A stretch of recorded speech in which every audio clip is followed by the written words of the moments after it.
Good morning students. Last class में हम लोगों ने डिफरेंट तरीके के पेस्ट और वीड्स के बारे में, हम लोगों ने पैथोजेंस के बारे में डिस्कशन किया था कि किस तरीके से ये जो वीड्स हैं, पैथोजेंस हैं और पेस्ट हैं, क्रॉप को नुकसान पहुंचा सकते हैं। ठीक है, अब ये तो हम लोगों ने तब की बात की कि जब क्रॉप जो है वो फील्ड में खड़ा है, स्टैंडिंग है। ठीक है, मतलब उसका हार्वेस्ट नहीं हुआ है। ठीक है, अब हार्वेस्ट जब करते हैं हम लोग, ठीक है, तो हार्वेस्ट करने के बाद भी इट इज़ रिक्वायर्ड कि हम लोग जो हमारा हार्वेस्ट है उसको प्रॉपरली प्रोटेक्शन प्रोवाइड करें, क्योंकि इतनी मेहनत करने के बाद 5-6 महीने के बाद जब हम लोग क्रॉप को हार्वेस्ट करते हैं, हार्वेस्ट करने के बाद में जो कुछ भी प्रोडक्ट हमको मिलता है, अगर उस प्रोडक्ट का प्रॉपर प्रोटेक्शन ना करें तो फिर इतनी मेहनत का कोई फ़ायदा नहीं। ठीक है, अगर मैं ओवरऑल बोलूं कि जितना भी प्रोड्यूस हमारे कंट्री में होता है, चाहे वो किसी भी चीज़ का प्रोड्यूस हो, तो सभी चीज़ों को मिला करके डिफरेंट टाइप के ग्रेन्स हैं, पल्सेस हैं या वेजिटेबल्स वगैरह हैं, जो भी हैं, तो जितने भी डिफरेंट प्रोड्यूसेस हमको क्रॉप से मिलते हैं, उन सभी प्रोड्यूसेस का 9.3% पार्ट जो है वो हर साल ख़राब हो जाता है, बर्बाद हो जाता है। ठीक है, 9.3% कहने का मतलब क्या है कि अगर हम लोग ग्रेन्स की बात करें तो ग्रेन्स में से कम 20 मिलियन टन्स जो ग्रेन्स होते हैं वो हमारे कंट्री में हर साल बर्बाद हो जाते हैं। ठीक है, 20 मिलियन टन्स मतलब आप लोग खुद इमेजिन कर सकते हो कि कितनी ज़्यादा क्वांटिटी में ग्रेन्स जो है हमारे कंट्री में हर साल ख़राब हो जाते हैं। सिर्फ किस लिए ख़राब होते हैं? क्योंकि प्रॉपर स्टोरेज जो है हमारी कंट्री में हो नहीं पाता। अगर ये 20 मिलियन टन्स बर्बाद नहीं होते, ख़राब नहीं होते, तो ये 20 मिलियन टन्स ऑफ ग्रेन जो है ये कम से कम 40 मिलियन पीपल को फीड कर सकते थे, 40 मिलियन पीपल का खाना बन सकते थे। ठीक है, तो आप लोग सोच सकते हो कि 40 मिलियन लोगों का खाना जो है, यानी कि 20 मिलियन टन ग्रेन्स जो है वो हर साल हमारे कंट्री में सिर्फ इसीलिए ख़राब हो जाता है क्योंकि हम लोग प्रॉपर स्टोरेज नहीं कर पाते। ठीक है, जैसे कि आप लोग आए दिन अभी न्यूज़पेपर वगैरह में भी पढ़ते होंगे कि न्यूज़पेपर में आर्टिकल्स आते हैं, न्यूज़ आती है कि फलाना जगह पे इतना बोरी धान खराब हो गया या फलाना जगह पे उतना टन धान खराब हो गया, स्पेसिफिकली बारिश के मौसम में, क्योंकि धान यानी कि जो चावल होता है उसका प्रॉपर स्टोरेज नहीं कर पाते हैं हमारे कंट्री में। ठीक है, उसका प्रॉपर स्टोरेज नहीं होता है, बारिश होती है, बारिश में वो धान भीग जाता है, भीगने के बाद बोरे के अंदर अंदर ही वो जो धान है वो जर्मिनेट होने लगता है और ख़राब हो जाता है। ठीक है, तो ऐसा धान जो जर्मिनेट होने लगा है वो तो किसी के काम का नहीं, उसको तो कंज्यूम नहीं किया जा सकता। तो सिर्फ प्रॉपर स्टोरेज ना हो पाने की वजह से देखिए कितना ज़्यादा नुकसान हमारे कंट्री का हो जाता है। तो 40 मिलियन लोग सिर्फ इसीलिए भूखे रह जाते कि हम लोगों ने, मतलब, या जो रिस्पॉन्सिबल अथॉरिटीज़ हैं, ठीक है, उन लोगों ने प्रॉपर स्टोरेज नहीं करवाया ग्रेन्स का, है ना, तो इससे कितना ज़्यादा नुकसान हो जाता है। ठीक है, अगर हम लोग इसके बारे में बात करें, ठीक है, कि नुकसान जो होता है या जो ग्रेन्स ख़राब होते हैं, ठीक है, वो किस रीज़न से ख़राब होते हैं। ग्रेन्स के ख़राब होने का 2 रीज़न होता है, 2 फैक्टर्स होते हैं। ठीक है, एक होता है एबायोटिक फैक्टर और दूसरा होता है बायोटिक फैक्टर। ठीक है, एबायोटिक फैक्टर कौन से फैक्टर्स है? जो नॉन लिविंग थिंग्स हैं, ठीक है, या ये बोलना चाहिए मोस्ट प्रोबेबली, अगर ज़्यादा अच्छा होगा, जो एनवायरमेंटल कंडीशंस हैं, ठीक है, एनवायरमेंटल कंडीशंस के वजह से अगर प्रोड्यूस ख़राब होता है, ग्रेन्स ख़राब होते हैं, तो उसको हम लोग एबायोटिक फैक्टर के कैटेगरी में रखते हैं।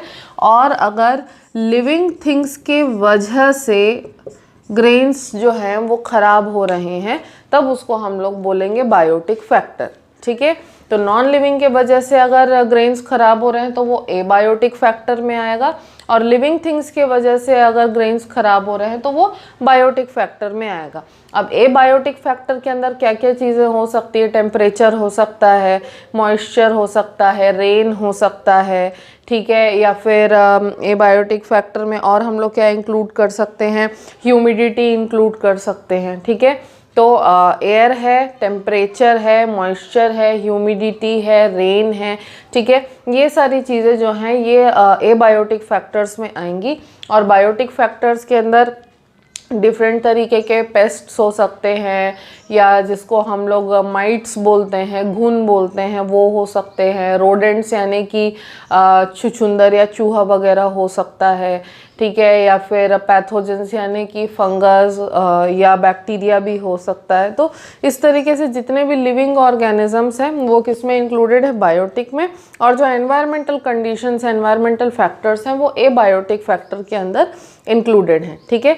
तो बायोटिक और एबायोटिक फैक्टर्स दोनों जो हैं वो रेस्पॉन्सिबल हो सकते हैं किसी भी हार्वेस्ट या किसी भी प्रोड्यूस को ख़राब करने के लिए, ठीक है।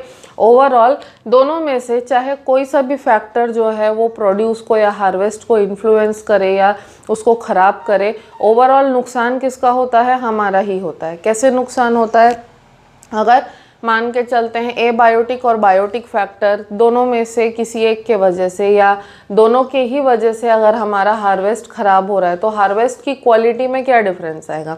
सबसे पहले तो जो भी हार्वेस्ट हमने किया था, ठीक है, उसका क्वांटिटी कम होगा, ठीक है। दूसरी बात, हार्वेस्ट का जो वज़न है, जो वेट है, वो कम होगा। जैसे गेहूं वगैरह होता है, उसमें अगर कीड़े लग जाते हैं ना, तो वो क्या करते हैं, गेहूं को अंदर से पूरा खोखला कर देते हैं।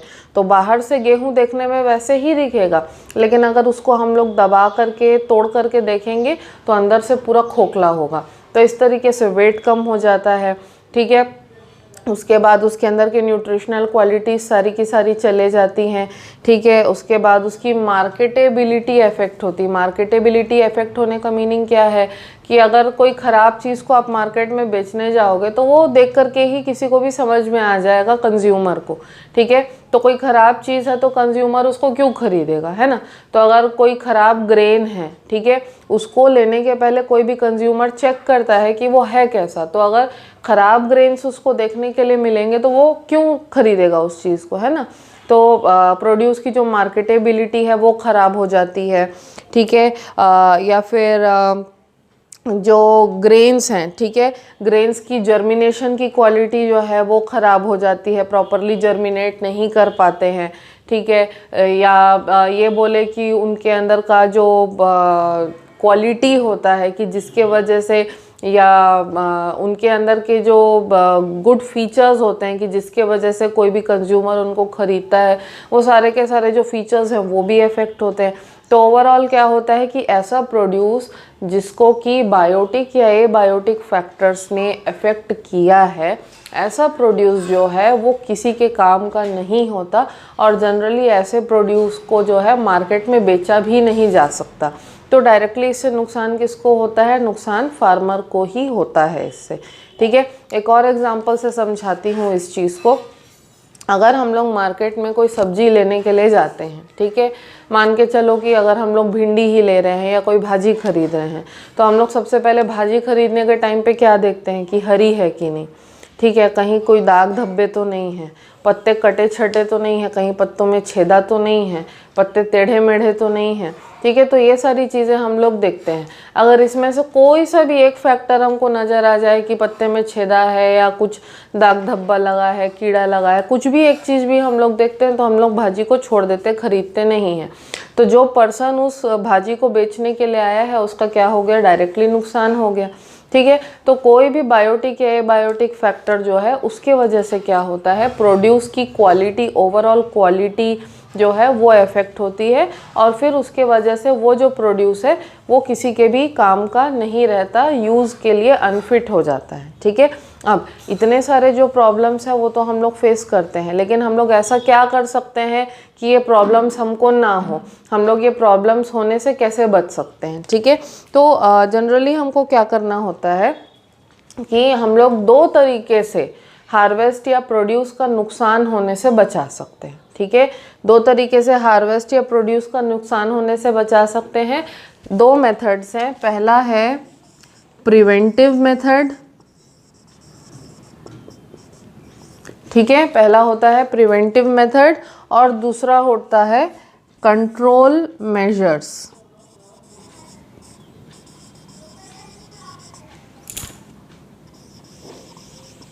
ठीक है। प्रिवेंटिव मेथड्स होते हैं या फिर कंट्रोल मेजर्स होते हैं। तो तो प्रिवेंटिव मेथड्स या कंट्रोल मेजर्स के यूज़ से हम लोग प्रोड्यूस या हार्वेस्ट को होने वाले नुकसान से बचा सकते हैं। ठीक है, जनरली क्या किया जाता है, एक प्रिंसिपल जो है किसी भी चीज़ को स्टोर करने के लिए फॉलो करते हैं हम लोग कि किसी भी चीज़ को अगर प्रॉपरली हमको ज़्यादा दिन तक स्टोर करना है तो उसको लोअर टेम्परेचर्स पे यानी कि कोल्ड टेम्परेचर्स पे स्टोर करना चाहिए। ठीक है, सिंपल सा एग्जांपल है, हम लोग मार्केट से फल सब्जियां खरीद के लेकर के आते हैं या घर में अगर हम लोग कुछ खाना बनाते हैं, ज़्यादा क्वांटिटी में फल सब्जियां हैं या खाना अगर बच गया है तो हम लोग उसको क्या करते हैं, फ्रिज में रखते हैं। ठीक है, या फिर जैसे मैं अपने घर का एग्जांपल देती हूँ, मेरे घर में जितने भी डिफरेंट टाइप के पल्सेस होते हैं, मतलब जितनी भी दालें हैं, ठीक है, सारी की सारी दालें जो है वो हम लोग फ्रीज़र में स्टोर करते हैं। जैसे फली वगैरह हम लोग लेके आते हैं, मूंगफली, राजमा, चना, इस टाइप की जो चीज़ें होती हैं वो सारी की सारी हम लोग क्या करते हैं, फ्रीज़र में स्टोर करके रखते हैं। ठीक है, तो फ्रीज़र में स्टोर करने से क्या होता है कि ये जो चीज़ें हैं, पल्सेस हो गया या डिफरेंट टाइप के ग्रेन्स वगैरह हो गए, तो इनकी शेल्फ लाइफ जो है वो बढ़ जाती है। शेल्फ लाइफ कहने का मतलब क्या है, वो ड्यूरेशन जिसके लिए ये जो भी चीज़ें हैं, खाने की चीज़ें जो है ताज़ा बनी रहती हैं। ठीक है, तो शेल्फ लाइफ को एक्सटेंड करने के लिए यानी कि उनका ख़राब होने से पहले का जो ड्यूरेशन है, उस ड्यूरेशन को एक्सटेंड करने के लिए हम लोग जो है जनरली चीज़ों को ठंडे टेम्परेचर्स पे स्टोर करते हैं। ठीक है, अब हम लोग किसके बारे में बात कर रहे थे कि दो मेथड्स हैं हमारे पास जिसके हेल्प से हम लोग क्या कर सकते हैं, जिसके हेल्प से हम लोग स्टोर कर सकते हैं ग्रेन्स को और प्रोड्यूस को। ठीक है, अब ये जो ग्रेन्स और प्रोड्यूस जो है इसको स्टोर करने के टू मेथड्स मैंने बताए थे, प्रिवेंटिव मेथड और कंट्रोल मेजर। ठीक है, अब प्रिवेंटिव मेथड और कंट्रोल मेजर जो है इसमें कैसे कैसे हम लोग अप्लाई कर सकते हैं इन मेथड्स को। ठीक है, सबसे पहले हम लोग बात करते हैं प्रिवेंटिव मेथड्स की। ठीक है, प्रिवेंटिव मेथड्स में जनरली हम लोग क्या करते हैं, दो चीज़ें हम लोग इसमें कर सकते हैं। ठीक है, एक है ड्राइंग और दूसरा है मेंटेनेंस ऑफ हाइजीन। ठीक है, दो मेथड्स हैं प्रिवेंटिव मेथड्स के अंदर, ड्राइंग और हाइजीन। ठीक है, अब सबसे कॉमन एग्जांपल इसका हम लोग अपने घर पे ही देख सकते हैं कि अगर जनरली हम लोग क्या करते हैं, गेहूं या चावल जो है वो ज़्यादा क्वांटिटी में हम लोग खरीद के बोरे के हिसाब से खरीद के रखते हैं, है ना। तो अगर मान के चलो कि एक बोरा गेहूं खरीदा है, ठीक है, तो आप लोगों ने अपनी मदर्स को देखा होगा कि जब कभी भी गेहूं हम लोग मार्केट से लेके आते हैं तो हमारे घरों में जनरली गेहूं को धोया जाता है पानी में। ठीक है, गेहूं को धोने के बाद में फिर उसको किसी चादर या प्लास्टिक वगैरह के ऊपर बिछा करके, ठीक है, क्या करते हैं हम लोग धूप में ड्राई करते हैं। ठीक है, ड्राई करने के बाद में फिर जो है हम लोग उस गेहूं को किसी भी डब्बे, ड्रम वगैरह में किसी में स्टोर करके रखते हैं। ठीक है, तो वही प्रिंसिपल है ड्राइंग का। ड्राइंग जो है जनरली क्या होता है, जब कभी भी किसी भी प्रोड्यूस को हार्वेस्ट किया जाए, ठीक है, तो उसके अंदर मॉइस्चर का कंटेंट जो है वो जनरली 15% से 35% होता है। ठीक है, तो कोई भी चीज़ को जब हम लोग हार्वेस्ट करते हैं तो उसमें 15 से 35% जो है मॉइस्चर रह सकता है, नमी रह सकती है। लेकिन इतनी हाई क्वांटिटी में मॉइस्चर होने से क्या है कि जो हमारा प्रोड्यूस है उसको ज़्यादा लंबे समय तक स्टोर करना पॉसिबल नहीं होता, क्योंकि नमी जो है वो एक एबायोटिक फैक्टर है जिसके वजह से प्रोड्यूस जो है वो ख़राब हो सकता है ना। तो इसके लिए हम लोग जनरली क्या करते हैं कि गेहूं वगैरह है या चावल जो है उसको हम लोग क्या करते हैं, थोड़ा देर धूप में रखते हैं, है ना। धूप में रखने से क्या होता है कि मॉइस्चर का जो कंटेंट है वो धीरे धीरे धूप के वजह से कम होने लगता है। तो 2-3 दिन धूप दिखाने पे क्या होता है कि वो जो गेहूं या जो भी कोई चीज़ है जिसको हम लोग ड्राई कर रहे हैं उसके अंदर का मॉइस्चर का कंटेंट जो है वो 15% से कम हो जाता है। ठीक है, तो मॉइस्चर कंटेंट जब 15% से कम हो जाता है तो 15% से कम मॉइस्चर कंटेंट पे अगर हम लोग कोई भी चीज़ को स्टोर करते हैं तो वो ज़्यादा लंबे समय तक जो है रह पाती है। ठीक है, तो पहला मेथड है ड्राइंग का। अब जो डोमेस्टिक लेवल है यानी हाउस होल्ड लेवल पे है, हाउस होल्ड लेवल पे तो हम लोग स्मॉलर क्वांटिटीज़ में डील करते हैं, लेकिन कई सारे मिल्स होते हैं या कई सारी इंडस्ट्रीज़ ऐसी होती हैं, जैसे आशीर्वाद आटा आता है, ठीक है। और बहुत सारे डिफरेंट डिफरेंट टाइप के आटे आते हैं जो मार्केट में पैकेट में बिकते हैं, ठीक है। तो ऐसे जो इंडस्ट्रीज़ हैं जहाँ पे मैदा बनता हो या जहाँ पे आटा बनता हो, ठीक है, तो वहाँ पे इतनी लार्ज क्वांटिटीज़ में वो लोग ग्रेन्स के साथ डील करते हैं कि उन लोग एक एक करके मतलब थोड़े थोड़े क्वांटिटी में कितने ग्रेन्स को लोग 3-3 4-4 दिन तक सुखाएंगे, तो उनके लिए ये प्रॉफिटेबल नहीं होता।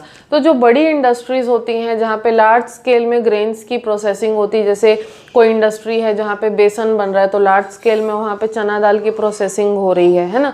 तो ऐसे इंडस्ट्रीज़ जहाँ पे बेसन, चना, मैदा या आटा, इस टाइप की चीज़ें जो बनती हैं, वहाँ पे क्या होते हैं, इंडस्ट्रियल लेवल के ड्रायर्स होते हैं, ठीक है। अब ये जो इंडस्ट्रियल लेवल के ड्रायर्स होते हैं, ये मैकेनिकल ड्रायर बोलते हैं हम लोग। और ये जो मैकेनिकल ड्रायर होता है इसमें बहुत बड़े बड़े कंटेनर्स होते हैं और कंटेनर्स में बहुत ही जो गर्म हवा है, ठीक है, वो गर्म हवा जो है उसके अंदर फ्लो होती है। तो उसके अंदर क्या किया जाता है, ये जो ग्रेन्स हैं इसको कंटेनर के अंदर डाल करके कंटिन्यूसली रोटेट किया जाता है, सो दैट हवा जो है हर ग्रेन के दाने के टच में आए और रोटेशन करने से सारे दाने जो हैं वो प्रॉपरली ड्राई हो जाए। उसके बाद फिर वो जो ग्रेन है उसको यूज़ किया जाता है आटा या मैदा जो भी कुछ है उसको बनाने के लिए, ठीक है। तो डोमेस्टिक लेवल पे हम लोग जो है सुखा करके यूज़ कर सकते हैं ग्रेन्स को, ठीक है, या जो इंडस्ट्रियल लेवल है वहाँ पे सुखाने के लिए मैकेनिकल ड्रायर्स यूज़ किए जाते हैं, ठीक है। दूसरा तरीका क्या है, हाइजीन को मेंटेन करना। अब हाइजीन को मेंटेन करने का मीनिंग क्या है कि जहाँ कहीं भी ग्रेन्स का स्टोरेज हो रहा है, ठीक है, वो जगह साफ़ सुथरी होनी चाहिए। अगेन मैं घर का एग्जांपल दूंगी, जो कोई भी ड्रम वगैरह जिसमें हम लोग ग्रेन्स को स्टोर करते हैं, जनरल हम लोग उसमें क्या करते हैं, जनरली हम लोग उस कंटेनर को अच्छे से धो करके सुखा करके साफ़ सुथरा करके रखते हैं, ठीक है। तो अगर हम लोग साफ़ सफाई को मेंटेन करेंगे, हाइजीन को मेंटेन करेंगे, तभी कहीं जा कर के ग्रेन्स जो है उसको प्रॉपरली स्टोर कर सकते हैं। क्योंकि अगर कोई भी जगह गंदी हुई तो ऑब्वियस है वहाँ पे कीड़े मकोड़े आएंगे, ठीक है, वहाँ पे डिफरेंट तरीके के पेस्ट या पैथोजन आ सकते हैं और वो डेफिनेटली जो भी हमारा प्रोड्यूस है उसके ऊपर तो अटैक करेंगे ही करेंगे। तो ग्रेन्स को जहाँ कहीं भी स्टोर कर रहे हैं, कोल्ड स्टोरेज में स्टोर कर रहे हैं, गोडाउन में स्टोर कर रहे हैं, तो ऐसे बड़े प्लेसेस में जनरली क्या करना चाहिए कि जगह की साफ़ सफाई पहले कर लेनी चाहिए। किसी भी तरीके का वहाँ पे चूहा या छुछुंदर टाइप के जो पेस्ट होते हैं, रोडेंट्स होते हैं, वो नहीं होने चाहिए, मकड़ी के जाले नहीं होने चाहिए, धूल गंदगी नहीं होनी चाहिए। या अगर गोडाउन में पहले कोई चीज़ स्टोर करके रखी हुई थी तो कई बार होता है ना कि कुछ दाने वगैरह या काफ़ी क्वांटिटी में उसके टुकड़े वगैरह, ग्रेन्स के टुकड़े वगैरह बिखर जाते हैं। तो इसके आगे अगर कोई चीज़ हमने स्टोर की है तो उसके टुकड़े उकड़े जो हैं वो भी हमको वहाँ पे गोडाउन में नहीं रखने चाहिए। तो ओवरऑल पूरे तरीके से साफ़ सफाई जो है वो हम लोगों को कर लेनी चाहिए। उसके अलावा जिस कंटेनर में या जिस बोरे के अंदर हम लोग प्रोड्यूस को स्टोर करने वाले हैं उसकी प्रॉपर साफ़ सफाई और फ्यूमिगेशन कर लेना चाहिए, ठीक है। फ्यूमिगेशन करने का मतलब केमिकल्स जो होते हैं उनका स्प्रे करना चाहिए। और ये जो केमिकल्स हैं ये हवा के कांटेक्ट में आके क्या रिलीज़ करते हैं, पॉइजनस गैसेस रिलीज़ करते हैं, जो भी किसी भी तरीके के पेस्ट या पैथोजन को वहाँ सर्वाइव करने नहीं देता। तो फ्यूमिगेशन भी किया जा सकता है सो दैट कंटेनर है या बोरा जो है वो किसी भी तरीके के पैथोजन या पेस्ट का अटैक उसके ऊपर ना हो सके, ठीक है। So this was the preventive method, ठीक है। अब तीसरा क्या है हमारे पास, कंट्रोल मेजर, ठीक है। अगर प्रिवेंटिव मेजर जो है वो तो हमने कर लिया, फिर भी हमको कंट्रोल मेजर्स जो हैं उसको भी अप्लाई करना पड़ता है सो दैट हम लोग एक्स्ट्रा केयर जो है मेंटेन कर सके, ठीक है। अब कंट्रोल मेजर्स जो है इसमें हम लोग 3 तरीके की चीज़ों से हेल्प ले सकते हैं, ठीक है। पहला है केमिकल कंट्रोल, ठीक है। दूसरा है जो मैंने अभी आप लोगों को बोला था फ्यूमिगेशन, फ्यूमिगेशन कर सकते हैं हम लोग। और तीसरा जो मेथड था वो है प्लांट प्रोडक्ट्स,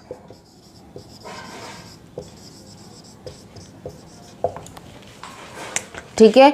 ये जो 3 तरीके हैं, तीनों के हेल्प से हम लोग क्या कर सकते हैं, कंट्रोल कर सकते हैं पेस्ट्स और पैथोजेंस को और रोडेंट्स को। ठीक है, सबसे पहले मैं सबसे लास्ट वाले के बारे में, प्लांट प्रोडक्ट्स के बारे में बात करूँगी, क्योंकि ये हम लोग डेली बेसिस पे घर पे भी अप्लाई करते हैं। ठीक है, जैसे कि कई बार कई घरों में होता है कि हम लोग गेहूं चावल कुछ स्टोर करने वाले रहते हैं, तो या हम लोग अगर अलमारी में कपड़े भी रखते हैं तो हम लोग क्या करते हैं, नीम के पत्ते डालते हैं, है ना।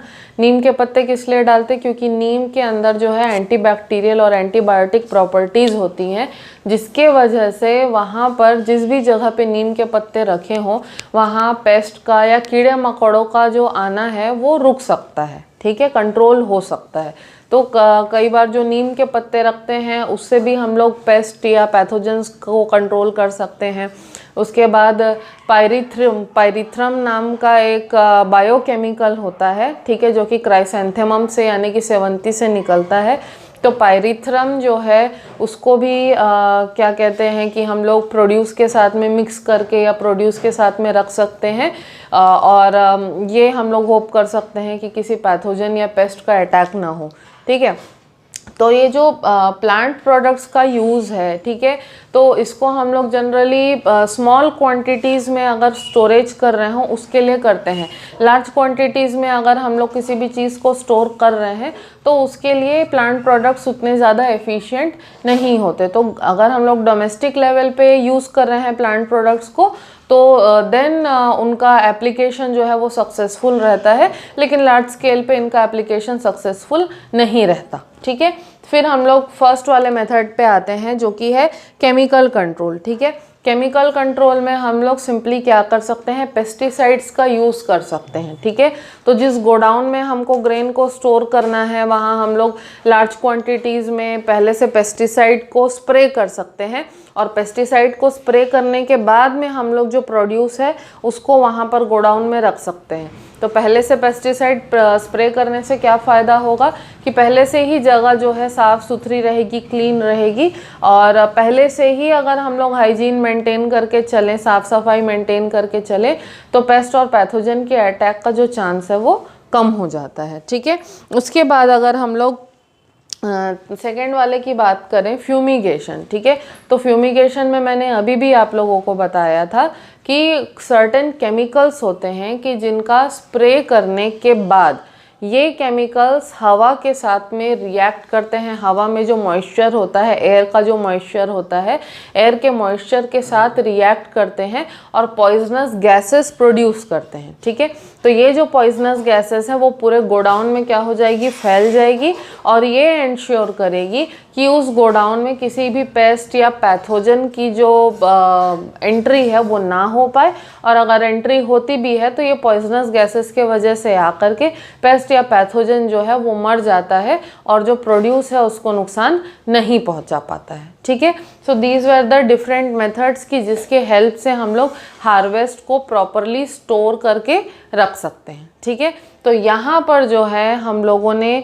प्लांट के बारे में जो हम लोगों ने पहले पढ़ा था, जो एग्रोनॉमी के बारे में मैंने बताया था, तो क्रॉप्स को कैसे उनकी वैरायटी को इम्प्रूव करना है, कैसे उनको न्यूट्रिशन प्रोवाइड करना है, प्लस उनको कैसे प्रोटेक्ट करना है। ठीक है, ये तीनों पॉइंट्स जो है आज हमने कवर कर लिए हैं। अब जो हमारा नेक्स्ट लेक्चर होगा वहाँ से हम लोग एनिमल हस्बेंड्री का जो टॉपिक है उसको स्टार्ट करेंगे। तो अभी तक इस पर्टिकुलर टॉपिक में अगर आप लोग को कोई भी डाउट होगा तो you can ask me. Thank you.